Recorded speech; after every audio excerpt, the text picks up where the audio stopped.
네, 우리 성가대에서는 이 종려주일 맞이할 때마다 이 찬양을 계속 해야 되겠어요.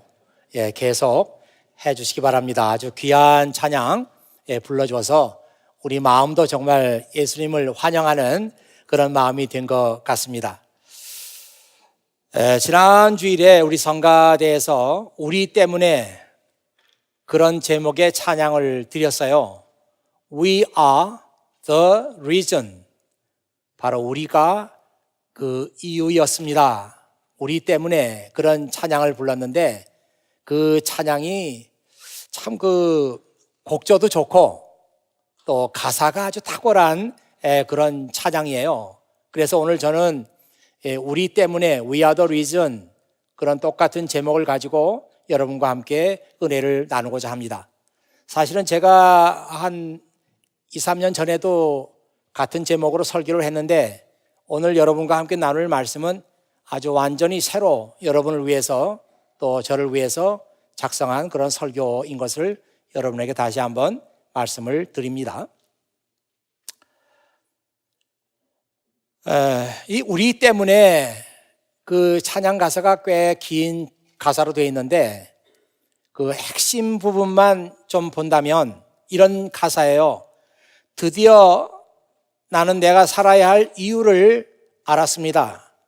그것은 나의 마음 모두를 주께 드리는 것입니다. 내가 하는 모든 일들 속에서 내가 하는 모든 말 속에서 나의 삶을 모두 오직 주께만 드리겠습니다. 그런 찬양이거든요. I've finally found the reason for living. 내가 마침내 살 이유를 찾았습니다. It's in giving every part of my heart to Him. 그것은 내 마음의 전부를 그분께 드리는 일 속에서 나는 살아야 할 이유를 찾았습니다. 그 말이죠. In all that I do, every word that I say. 내가 하는 모든 일들 그리고 내가 할 수 있는 모든 말 속에서 I'll be giving my all just for Him. For Him.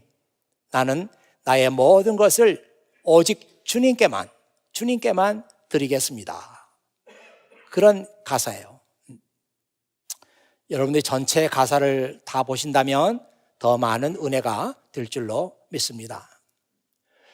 우리가 믿는 이 복음의 핵심은요, 하나님의 아들이신 예수 그리스도께서 몸소 우리 죄를 짊어지시고 십자가에 달려 돌아가시고 다시 부활하심으로써 우리의 구원받을 수 있는 길을 열어주셨다는 것입니다.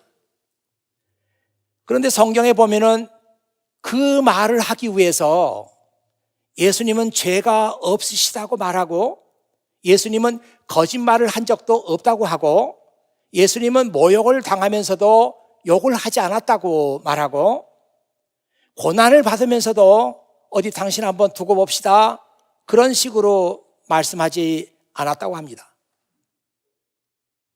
그리고 예수님은 그 모든 것을 공평하게 심판하시는 하나님의 손에다가 맡기셨습니다. 그렇게 오늘 성경 말씀에 나와 있어요. 사실은 이 말씀만 가지고도 여러분과 함께 1시간도 넘게 말씀을 나눌 수가 있어요. 그만큼 이 말씀은 중요한 것입니다. 왜 예수님을 설명하는데 그냥 예수님께서 나를 위해서 십자가에서 죽으셨습니다. 그러면 되는 건데 왜 그렇게 그것은 거짓도 없고 죄도 없고 모욕을 당하면서도 욕을 하지 않고 고난을 받으면서도 복수하려고 하지 않고 모든 것을 하나님께 맡기셨다고 하는 그런 얘기를 성경에 쓰고 있는 이유는 무엇일까? 이유는 그렇습니다. 예수님께서 그렇게 하셨기 때문에 우리를 위한 화목 제물이 되신 거예요. 이 말을 바꿔서 말하면 예수님께서 고난을 받을 때 상대방을 위협하고 너 다음에 내가 반드시 복수할 거야 이런 식으로 말하고 욕을 당하니까 몇 배로 욕을 해주고 알고 보니까 전과가 있고 알고 보니까 죄가 있는 사람이고 그렇더라면 저와 여러분을 위해서 화목 제물이 되실 수가 없었다는 것입니다.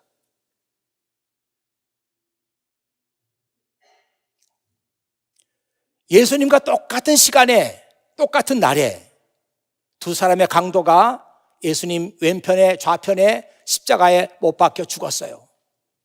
그러나 그들은 우리를 위한 화목 제물이 될 수가 없습니다. 왜냐하면 그들은 죄가 있으니까. 죄 때문에 그렇게 십자가에서 죽었으니까 그 사람들은 우리의 화목 제물이 될 수가 없습니다. 이런 개념은 유대인들에게는 아주 익숙한 개념이에요. 그들은 예수님 당신을 기준으로 해서 본다면 1000년 혹은 1500년 이상 하나님께 제사 드리는 제사 시스템을 가지고 있었던 사람들이에요. 제가 언젠가도 얘기 드렸습니다마는 이 사람들은 BC 1000년 혹은 BC 1500년부터 그런 발달한 하나님께 제사 드리는 제도를 가지고 있었어요. 그때가 우리나라 한국사 역사로 따지면 언제쯤이 될까? 고조선 때입니다. 참 그런 생각을 하면은 야, 그 이스라엘이라는 나라가 정말 특이한 민족이구나. 그때부터 그들은 문자가 있었어요. 놀라지 않으십니까? BC 1500년에 이미 문자가 있었다고요, 그들은. 그리고 그들은 유일신 하나님을 섬기는 믿음이 있었어요. 그리고 그들은 하나님을 섬기는 율법이라고 하는 발달한 법을 갖고 있었습니다. 그 당시에 이미. 대단한 것이죠. 그 중에 화목 제사가 있는데 화목 제사는 사람들이 죄를 많이 지니까 그래도 1년에 한 번씩 화목 제사를 드림으로써 자기들의 죄를 용서받는 그런 제사입니다. 그때 이들은 어린 양을 제물로 바쳐요. 그런데 어린 양 중에서도 흠이 없고 점이 없고 깨끗한 그런 어린 양을 골라서 제물로 드립니다. 왜냐하면 그렇게 해야 이 제물이 나의 죄를 용서할 수 있다. 그렇게 믿었던 것이죠. 이 말을 지금 하고 있는 베드로는 어떤 사람인가? 베드로는 유대인이에요. 그러니까 유대의 제사 제도를 아주 잘 따랐던 익숙한 사람입니다. 그런 사람이 지금 말하기를 Sinless, spotless Lamb of God. 예수님은 sinless, 죄가 없어요. spotless, 점 하나도 없어요. 결점이 없어요. 완벽한 하나님의 양으로서 우리의 화목제물이 되기에 충분하신 분이다. 그렇게 지금 말하고 있는 것입니다. 이 말은 역설적으로 나는 유대인으로서 지금까지 화목제사를 드려왔지만 그 제사 제도는 완벽하지 않습니다. 아무리 내가 흠없는 양을 드린다고 해도 그것으로서 내가 용서를 받는 것은 완전하지 않습니다. 그러나 우리의 죄를 대신 짊어지시고 십자가 위에서 죽으신 하나님의 어린 양, 그분은 죄가 없어요. 그분은 점도 없어요. 결함이 없어요. 완벽해요. 그래서 우리의 화목 제물이 될 수 있습니다. 지금 그렇게 말하고 있는 것입니다. 여러분, 오늘은 종려 주일입니다. 예수님께서 예루살렘으로 들어오실 때 수많은 사람들이 종려나무 가지를 꺾어 흔들면서 호산나 호산나 주의 이름으로 오시는 이여 복이 있을지어다 하면서 예수님을 환영했어요. 그런데 성경에 보면은 예수님께서 나귀 새끼를 타셨다. 그때 나귀 새끼를 타셨다. 그런 말씀이 나와요. 이건 뭐 정말 특이한 말씀이죠. 그런 일이 있을 수가 없어요. 아니, 예수님께서 30살이 넘었고 건장한 청년이신데 어떻게 나귀 새끼를 타겠어요? 그런데 예수님께서는 그 특이한 일을 하셨어요. 도대체 무슨 이유 때문에 예수님께서는 나귀 새끼를 타셨는가? 여러분 혹시 로마서 말씀을 읽어보다가 이런 말씀을 발견하셨습니까? 로마서 3장 21절에서 22절에 나오는 말씀인데요. 그러나 이제는 율법 없이도 구원받을 수 있는 길이 열렸습니다. 이것은 율법과 예언자들이 이미 증언한 것입니다. 곧 예수 그리스도를 믿는 믿음을 통해 구원받는 길입니다. 이 길은 사람을 차별하지 않습니다. 예수 그리스도를 믿는 사람이라면 누구든지 이 길로 들어가 구원을 얻을 수 있습니다. 지금 바울이라는 사람이 예수님을 믿어서 구원받는 그 길에 대해서 얘기하고 있는 거예요. 우리 앞에 새로운 길이 열렸는데 이 길은 율법과 예언자들의 증언을 받은 것입니다. 그렇게 쓰고 있잖아요. 율법과 예언서, 이건 유대 사람들이 가장 중요하게 여기는 것이잖아요. 예언자의 말이다, 율법서에 나오는 말이다. 그런데 지금 우리 앞에 열려진 예수님을 믿어서 구원받는 이 길은 이미 예언서에서도 이미 율법서에서도 다 증언을 하고 있는 것입니다. 이렇게 우리 앞에 열려진 새 길에 대해서 크레딧을 주고 있는 거예요, 지금. 아마 유대인들에게는 꽤 이 말씀이 먹혀 들어가고 설득력이 있었을 거예요. 로마에도 유대 사람들이 많이 살고 있었으니까, 아니, 이 기독교라고 하는 종교가 나는 새로운 종교인 줄 알았더니 율법에서도 증언을 받았고 예언서에서도 증언을 받았다고 하면 유대 사람들이 거부감이 없잖아요. 이걸 받아들이는데. 여러분들이 학교에서 논문을 작성합니다. 논문 작성할 때 문제가 많잖아요. 우선 학위 논문을 쓰시는 분들은 논문을 어떻게 써야 되는지 논문 작성법을 세밀하게 공부하셔야 돼요.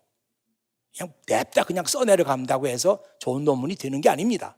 이걸 격식에 맞춰야 되기 때문에 논문 작성법에 대해서 공부를 하셔야 돼요. 한국에서 공부한 사람들은 논문 작성법 잘 몰라요. 아는 사람 별로 없습니다. 다 엉터리예요. 그래서 그 표준 그 논문 작성법이 있어요. 이거를 잘 공부하고 마스터하고 거기에 맞춰서 논문을 작성해야 돼요. 그런데 그 논문을 이제 써서 이렇게 뭐 전개를 하면서 결국은 자기 생각을 얘기해야 되잖아요. 결국은 자기 주장을 얘기해야 되잖아요. 무턱대고 그냥 아무 근거 없이 난 이렇게 생각한다고, 내 생각은 이렇다고 그걸 얘기했다고 해서 아무도 받아주는 사람 없어요. 그렇게 얘기할 때는 거기다가 풋노트를 달아야 되잖아요. 내가 이렇게 얘기하지만 내가 이렇게 얘기하고 있는 근거는 이 방면에서 탁월한 학자로 알려진 이분의 얘기를 내가 빌어서 얘기를 하는 겁니다. 그 근거를 밝혀야 되잖아요. 이걸 안 하기 때문에 논문에 문제가 많이 생기잖아요, 지금. 한국에서 어떤 분은 다른 사람의 논문을 계속 읽으면서 풋노트 제대로 안 단 사람 누군가 그것만 찾는 사람이 있어요, 지금. 당신 논문에 몇 개가 빠졌다고 계속 찾아내는 사람이 있어요. 그렇게 한번 걸리고 나면은 학자로서 아주 치명적이죠. 그런데 성경에도 말이에요. 예수님께서 나귀 새끼를 타고 예루살렘에 들어가셨다. 그런데 거기에 풋노트가 달려있는 거예요. 말하자면 뭐라고 달려있냐면 스가랴 9장 6절 말씀을 보라. 그렇게 풋노트가 거기 달려있는 거예요. 죄송합니다. 9장 9절이에요. 9장 6절로 달면 안 됩니다. 9장 9절. 거기 보면 뭐라고 나와 있는가 하면 시온의 백성아 기뻐하여라, 예루살렘 백성아 즐거이 외쳐라. 보라, 내 왕이 내게로 오신다. 그분은 의로우시며 구원의 왕이시다. 그분은 겸손하시어 나귀를 타신다. 나귀 새끼를 타고 오신다. 그렇게 나와 있어요. 그러니까 예수님께서는 스가랴 예언을 그대로 성취하면서 나귀 새끼를 타신 거예요. 이건 보통 중요한 문제가 아닙니다. 이제 내일부터 시작되는 한 주간 동안을 고난주간이라고 이렇게 말하는데요. 예수님은 나를 위해서 받으실 수 있는 모든 고난은 다 받으셨습니다. 고난을 피할 수 있는 길이 있었음에도 불구하고 피하지 않았어요. 아까도 얘기했잖아요. 욕을 당했어요.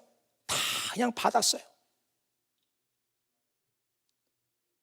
바로 여러분과 저의 죄를, 그 무거운 죄의 짐을 다 지시고 예수님께서는 화목 제물이 돼서 돌아가신 거예요.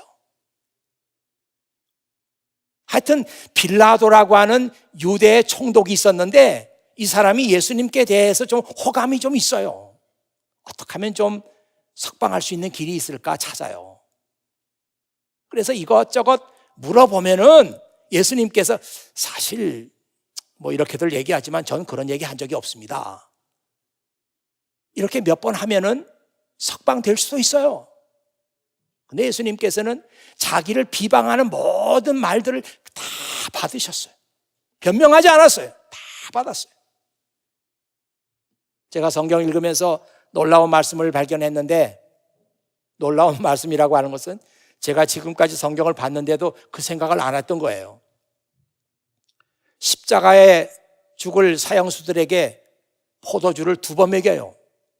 첫 번째는 십자가에 매달기 전에 한 번 먹입니다.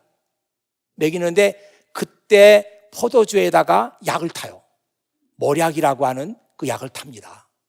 그러면 아마도 십자가에 달린 그 사형수가 좀 고통을 좀 줄일 수 있다고 생각했기 때문에 인간적인 배려를 한 겁니다. 그래서 그 포도주를 먼저 마시게 하고, 그 다음에 십자가에 이제 못 박혀요. 그러면 피가 또 쏟아지니까 그 십자가 위에서 얼마나 그 갈증도 나고 그 고통을 참아야 되는데 정말 인간적으로 참기 어려운 그런 고통이죠. 십자가형은 그런 거예요. 그냥 죽기를 기다리는 거예요. 그렇게 찔러가지고 피가 다 빠지고. 그 고통스러운 순간에 군인들이 사형수에게 포도주를 또 갖다 줍니다. 갖다 주면은 그걸 또 마셔요. 마시면은 좀 고통이 줄어드는 거예요. 예수님은 그 포도주를 마시기를 거절하십니다. 성경에 보면은 예수님께서 마시려고 하지 않았습니다. 예수님께서 드시지 않았습니다. 왜? 지금 예수님께서는 우리의 죄를 대신 짊어지시고 그 죄값을 예수님께서 받으시는 거잖아요. 그런데 무슨 포도주를 통해서 고통을 줄이고, 예수님 그러지 않으셨어요. 다 그 고통을 받았습니다.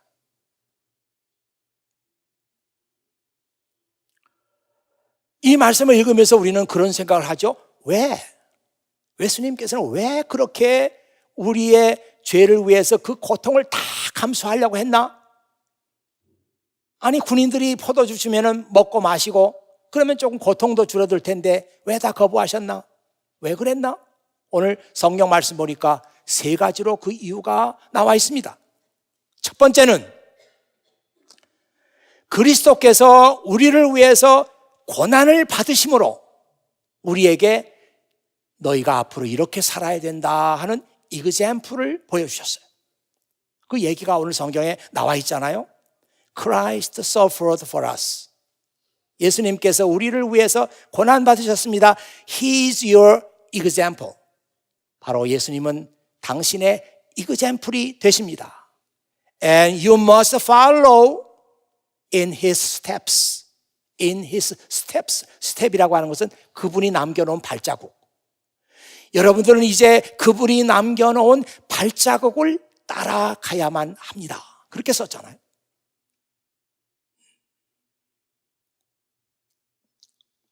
제가 언젠가 그런 얘기를 한번 드린 적이 있어요. 크리스찬은 누구냐?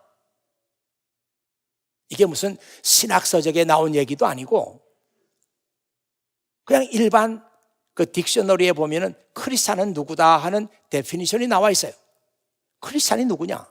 크리스찬은 자기의 삶을 통해서 예수님의 교훈을 몸소 실천하며 그것을 다른 사람들에게 보여주는 사람들이 크리스찬이다.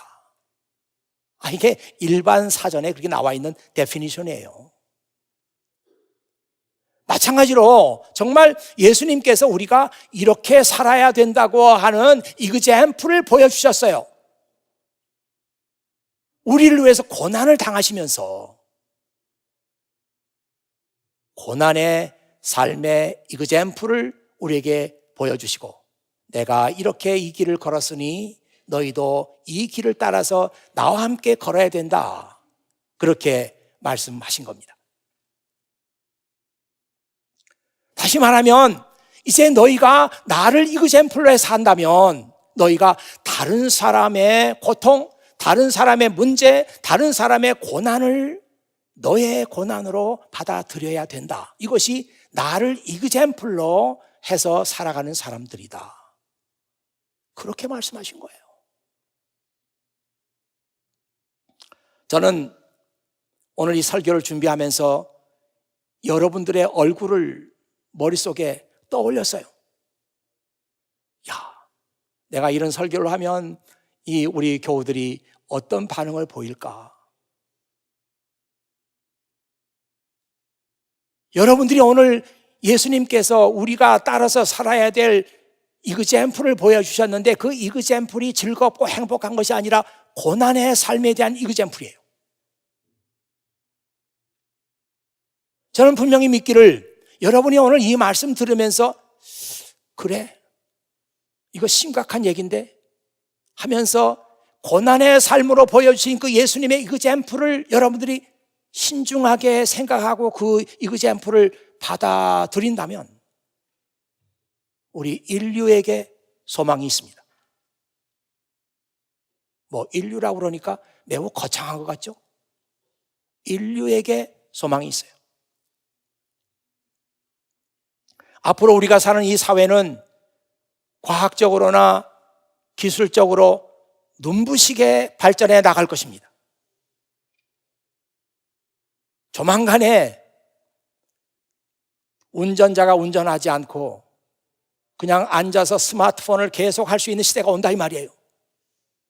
그 안에서 앞도 보지 않고 무비만 보면서 여행을 할 수 있는 때가 온다 이 말이에요. 그래도 목적지에 우리를 안전하게 데려다 주는 그런 때가 온단 말이에요.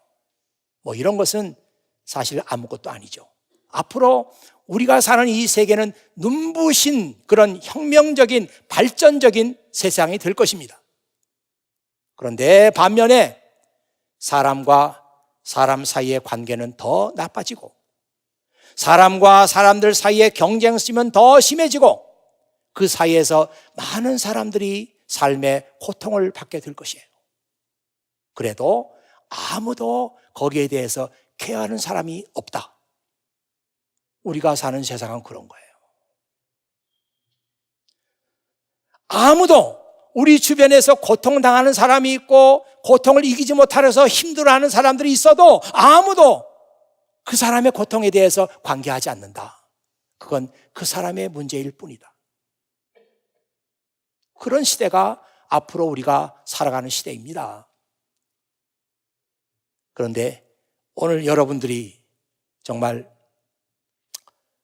예수님의 이그젬플을 따라서 내가 다른 사람의 고통, 다른 사람의 고난 이거를 내가 받아들이고 내가 그들과 함께 고통을 나누고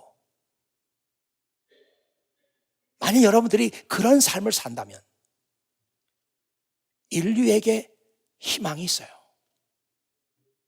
여러분들이 만약 이 말을 듣지 않고 난 그거 이상한 얘기네. 이건 성경에나 나온 얘기지 내가 어떻게 그렇게 살아? 하면서 마음을 닫는다면 인류에게 소망이 없습니다. 이건 너무나 심각한 얘기예요.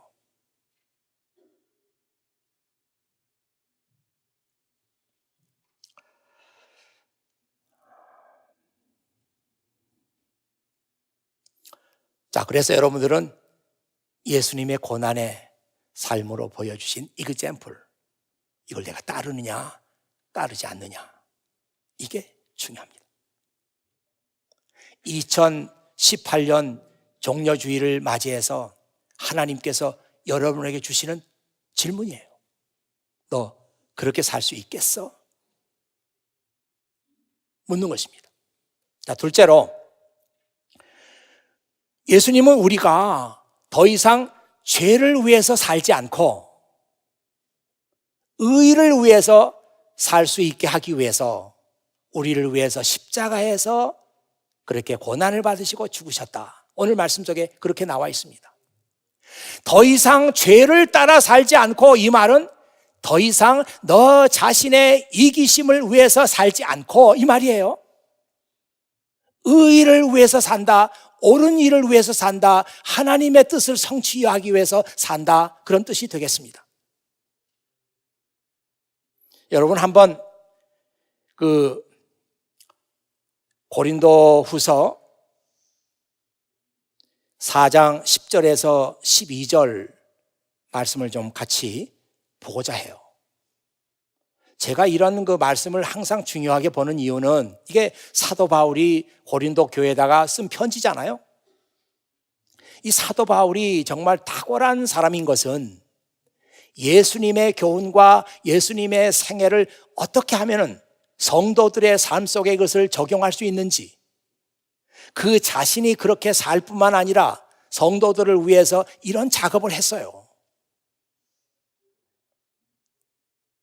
아마 이 사도 바울의 이런 편지가 남아있지 않았더라면 우리는 예수님의 말씀만 가지고 이걸 어떻게 내 삶에 적용해야 될지 상당히 어려운 부분이 있었을 거예요.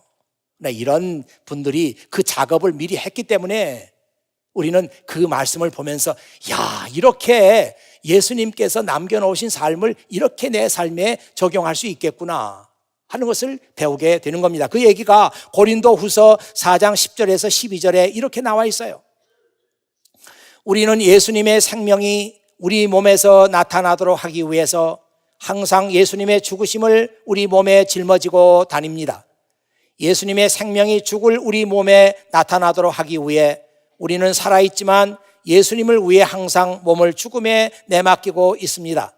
그러므로 우리 속에서는 죽음이 활동하지만 여러분 속에서는 생명이 활동하게 되는 것입니다. 아이고, 참 우리말로 읽으니까 굉장히 쉬운 말이어야 되는데 유감스럽게도 그렇게 쉬운 말씀은 아니에요. 오히려 영어 성경을 보실 수 있는 분들은 영어 성경의 표현이 훨씬 더 가슴에 와닿습니다. 제가 천천히 읽어보겠어요. Through suffering, 고난을 통해서 our bodies continue to share in the death of Jesus. Through suffering, our bodies continue to share in the death of Jesus, so that the life of Jesus may also be seen in our bodies. 우리는 고난을 통해서 계속해서 예수님의 죽음을 우리가 나누고 있습니다. 우리 몸에 나누고 있습니다. 그 이유는 예수님의 생명이 우리의 몸속에서 나타나게 하기 위해서 그러는 것입니다.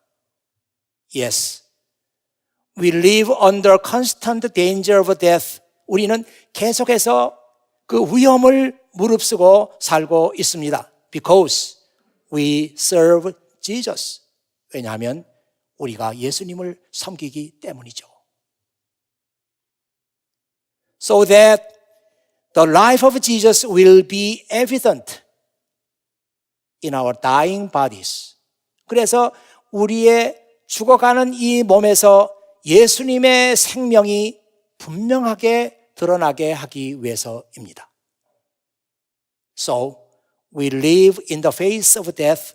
우리가 죽음을, 이게 in the face of death니까 죽음을 직면해서, 죽음을 맞이해서 우리가 살고 있는데, 이 사도들의 삶이 그래요. 언제 죽을지 알 수 없는 그런 그 삶이었잖아요. So we live in the face of death. 우리가 죽음을 무릅쓰고 살고 있는데, but this has resulted in eternal life for you. 그렇지만 결과적으로 바로 이것이 여러분을 위해서 영원한 생명을 가져오게 되는 것입니다. 이 얘기를 우리가 전체적으로 볼 때 어렵다 뭐 그렇게 볼 수 있어요. 그렇지만 여기서 지금 말하고자 하는 건 뭔지 알잖아요. 우리가 예수님께서 그렇게 사셨던 것처럼 우리가 고난을 무릅쓰고 살아요. 우리가 고통을 무릅쓰고 살아요. 위험을 무릅쓰고 지금 살고 있습니다. 그 덕분에 여러분들이 영원한 생명을 얻습니다. 이 얘기 아니에요.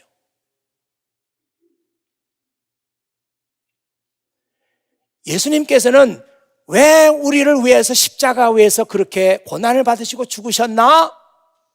바로 우리가 그렇게 예수님을 따라서 고난의 삶을 살고 함으로 인해서 다른 사람에게 영원한 생명을 주는, 다른 사람을 구원하는 그 일에 참여하도록 하기 위해서 예수님께서 그렇게 하셨다.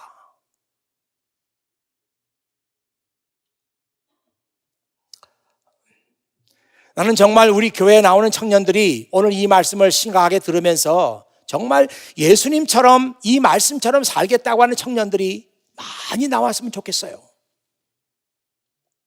여러분들이 저의 말을 어떻게 듣든지 간에 여러분들은 여기 와서 공부를 하고 유학생활을 하는, 장차 여러분들은 고급 인력이 될 사람들이에요.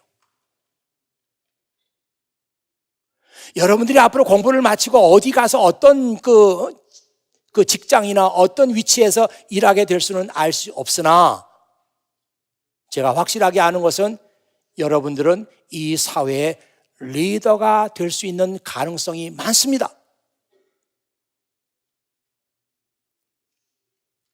예수님께서는 제자들에게 말씀하시기를 Go into all the world.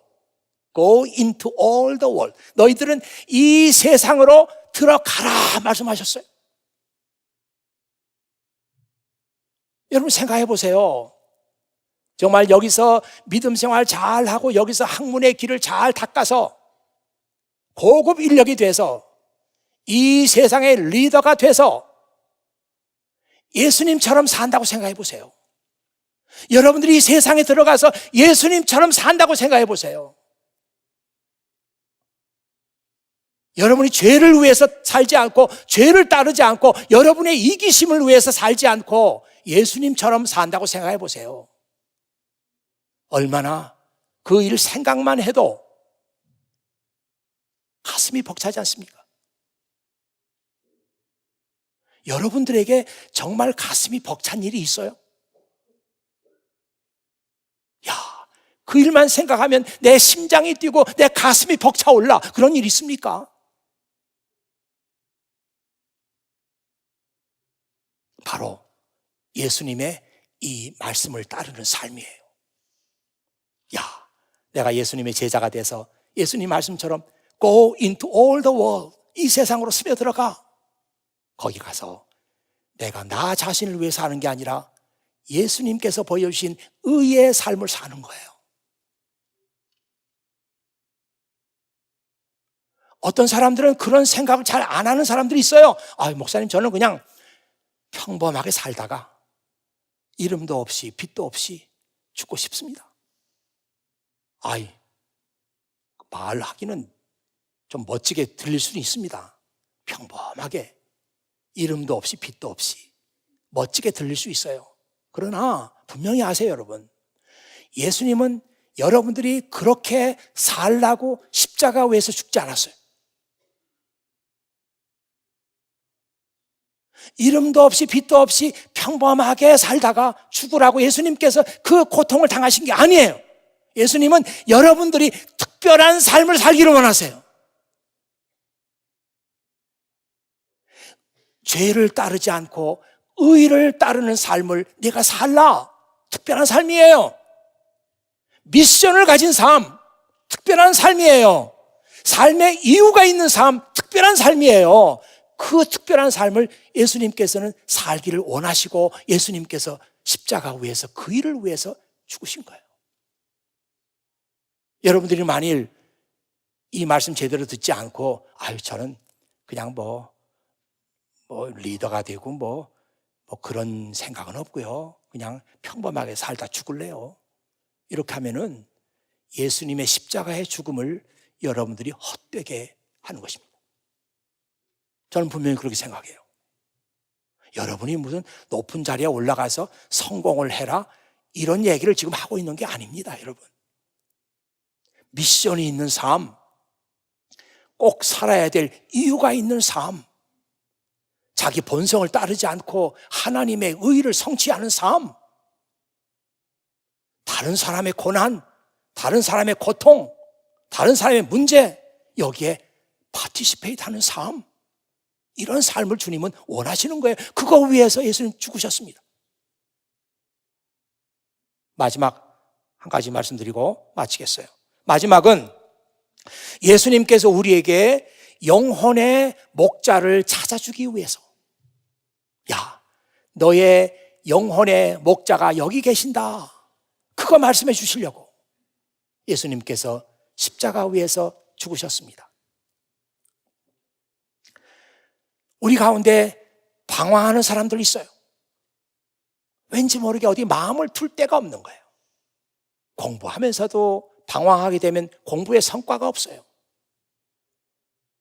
무슨 일을 하더라도 방황을 하면은 성과가 나타나질 않아요. 그런데 이 젊은 날에 방황하는 사람들이 있습니다. 이제는 여러분들이 그 방황을 끝낼 때가 됐어요. 왜?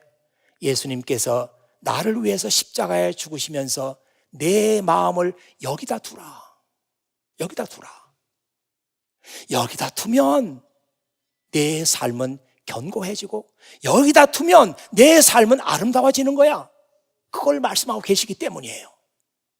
여러분, 태풍이 불고 바람이 불어요. 배들이 바다에서 있질 못하고 다 항구로 들어왔습니다. 항구로 들어와서 바다 밑에다가 닻을 내렸어요. 닷 아시죠? 앵커를 내렸어요. 그러니까 바람이 세게 불고 파도가 쳐도 이미 항구에 들어와서 앵커를 내리고 있는 배들은 떠내려가지 않습니다. 앵커가 붙들고 있기 때문에. 여러분들의 영혼의 앵커, 여러분들의 영혼의 닷, 어디다가 내려야 되느냐? 예수 그리스도, 그분에게 내려라. 여러분, 히브리서 6장 19절에 보면 바로 그런 말씀이 나오거든요. 우리가 가진 소망은 영혼의 닷처럼 안전하고 튼튼합니다. 이 말씀을 좀 더 풀어서 얘기하면, 여러분이 만일 대제사장이 되시는, 히브리서는 그런 유대적인 용어가 많이 나오잖아요. 여러분이 만일 예수 그리스도 그분에게 여러분의 영혼의 닻을 내리면 여러분의 삶은 firm and secure, firm and secure, 견고해지고 안전하게 됩니다. 그거 가르쳐 주려고 예수님께서 나를 위해서 십자가에서 그 모진 고난을 받으시고 죽으신 거예요. 여러분의 영혼의 앵커를 바로 십자가에 위해서 나를 위해서 죽으신 그분에게 내리세요. 그러면 여러분의 인생은 firm하게 되고 secure하게 됩니다. 이건 하나님의 말씀이에요. 방황하고 있는 사람들 어디다 마음 둘 데가 없다고요? 이제 여러분의 마음을, 여러분의 영혼을 예수 그리스도 그분에게 내리세요. 여러분의 인생은 견고한 인생이 됩니다. 여러분, 우리 교회에 많은 청년들이 있고 이 교회가 얼마나 아름다워요. 그러나 여러분들이 정말 주님의 말씀을 잘 배우고 이 말씀을 실천해 나가고 이렇게 할 때 여러분의 삶도 폼하고 시큐하게 될 뿐만 아니라 여러분의 그 삶이 인류에게 희망을 줍니다.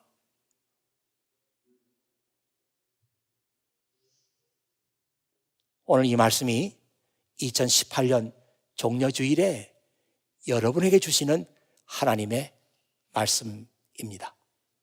기도하겠습니다. 아버지 하나님 감사합니다.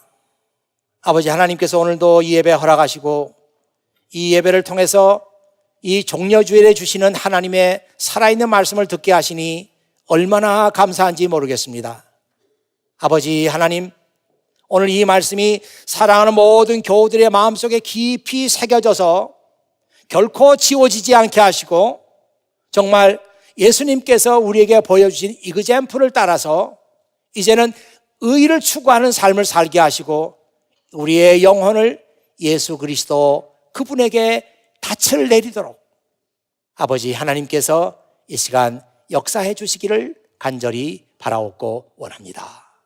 아버지 하나님, 이 교회를 더욱 축복해 주시고 이 교회가 우리 역사를 위해서, 이 조국을 위해서, 인류를 위해서 정말 꼭 필요한 교회가 되게 하시고 여기에서 정말 좋은 크리스찬들, 훌륭한 학자들 많이 나올 수 있도록 이 교회를 축복해 주시옵소서. 우리 구주 예수 그리스도의 이름으로 기도하옵나이다. 아멘.